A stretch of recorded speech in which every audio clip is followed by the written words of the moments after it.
MS-13. Kidnapped, shot, and burned in his car by MS-13 gang members. The gang has committed 27 murders. Taking advantage of illegal immigrants. Machetes? That's their favorite weapon of choice. How close were MS-13 killers to your neighborhood? Closer than you think. For years, American families believed sanctuary policies protected communities. Local officials promised these laws only targeted serious criminals. Parents sent children to school thinking their neighborhoods were safe. Families strolled through parks without a second thought. Neighbors chatted over backyard fences, believing the greatest threat might be a basketball landing in their flower beds. But beneath this peaceful veneer, a deadly reality was unfolding in places like Nassau County. Maybe these were isolated incidents. You're not going to poison our children with your evil works and your evil doings here in Nassau County. An MS-13 gang member pleading guilty to 7 murders today. Prosecutors say he and others looked to kill anyone they thought was part of a rival gang. That's what many wanted to believe. Maybe existing law enforcement was sufficient to handle any potential threats. Maybe critics of sanctuary policies were simply exaggerating the danger for political gain. After all, our communities had police patrols. We held community safety meetings. We posted safe neighborhood signs. But while everyday Americans went about their lives, federal agents weren't looking the other way.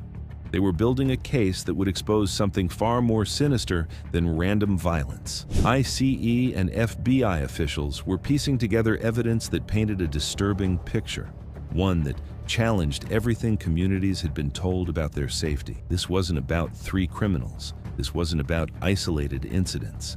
This was about a systematic infiltration of American communities by one of the world's most violent transnational gangs, MS-13. The evidence was staggering. 14 attempted murder charges, 49 assault charges, 62 total criminal counts across multiple jurisdictions. But these numbers only tell part of the story. Let's be clear, MS-13 didn't stumble into American neighborhoods by accident. They strategically targeted sanctuary jurisdictions, knowing local authorities were prohibited from cooperating with federal immigration enforcement. They didn't choose these communities randomly. They selected them precisely because local policies created blind spots in law enforcement coverage. Take the recent ICE operation in New York City. 3 MS-13 gang members, not low-level affiliates, but hardened criminals with violent histories, were operating freely until federal agents stepped in. One had multiple felony convictions for weapons possession and gang assault. Another was facing charges for second-degree assault. The third had attempted murder charges. All 3 were illegal immigrants who had been previously encountered by immigration officials but remained at large. How does this happen? Federal agents revealed how MS-13 exploited immigration policies to embed cells nationwide. They recruited locally, targeting vulnerable youth in schools. They operated with near impunity, knowing that even if local police arrested them for minor offenses, sanctuary policies would likely prevent their deportation. They built criminal empires while officials claimed they were targeting only the worst criminals. This Nassau County cell wasn't unique. It was part of a coordinated network spanning from Long Island to Los Angeles, from Aurora to Boston. MS-13 had systematically infiltrated American communities while authorities focused on other priorities. As federal agents dug deeper, they discovered the true scope. MS-13 hadn't just arrived in America, they had weaponized our own policies against us. They studied our laws, they exploited our blind spots. They turned our own compassion into a shield for their violence. In many communities, MS-13 operated in plain sight. They established territory, they extorted local businesses, they recruited in schools, all while sanctuary policies limited cooperation between local and federal authorities that might have identified and removed these threats sooner. These arrests are examples of the critical public safety work that ICE officers do every day to protect our communities, said Thomas R. Decker, ICE Enforcement and Removal Operations New York Field Office Director. The agency prioritizes public safety threats, particularly violent gang members who exploit gaps in our immigration enforcement. The Nassau County operation shattered the illusion that sanctuary policies protected communities. 3 MS-13 killers in custody, 1 criminal network dismantled, but the broader reckoning was just beginning. Local authorities who claimed immigration enforcement threatened community safety now faced a difficult reality. Their policies had provided cover for international killers operating next to American schools. The very policies designed to build trust had been exploited by those who deserved no trust at all. ERO New York. Field Office Director Decker put it plainly. Our officers will continue to focus enforcement efforts on criminal aliens who threaten the safety of our communities. This isn't about politics. It's about protecting American families from preventable violence.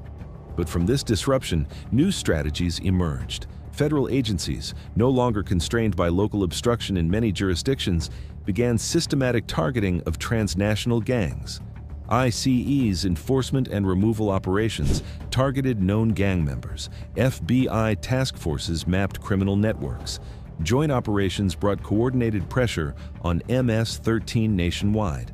Communities that cooperated with federal enforcement saw immediate results. Gang activity plummeted in areas with full cooperation between local, state, and federal authorities. Families reclaimed their neighborhoods. Children could walk to school without fear of recruitment or violence. The Nassau County operation demonstrates what's possible when agencies work together. All 3 gang members are now in ICE custody pending removal proceedings. Their removal will make the community demonstrably safer. This isn't speculation, it's the elimination of specific, known threats to public safety. The old rules, where foreign criminals exploited American compassion, no longer apply in communities that prioritize safety. ICE and FBI have made it clear, no gang, no matter how violent or well-connected, can operate on American soil without facing justice. Every MS-13 member must now wonder, am I next? We're witnessing a transformation in how America handles transnational gangs. Where sanctuary policies created shadows, federal enforcement brings light. Where local obstruction created safe havens, cooperation creates accountability. Where communities once lived in fear, they can now live in security. This isn't just about MS-13. It's about every American community's right to safety.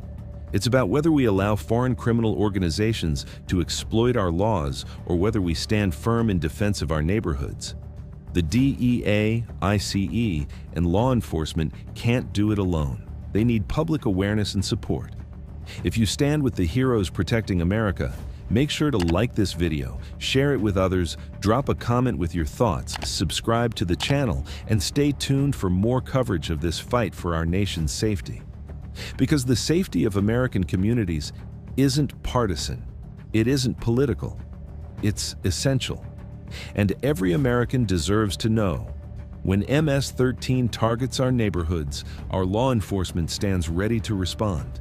The choice is clear, the evidence is undeniable, and the path forward demands our support.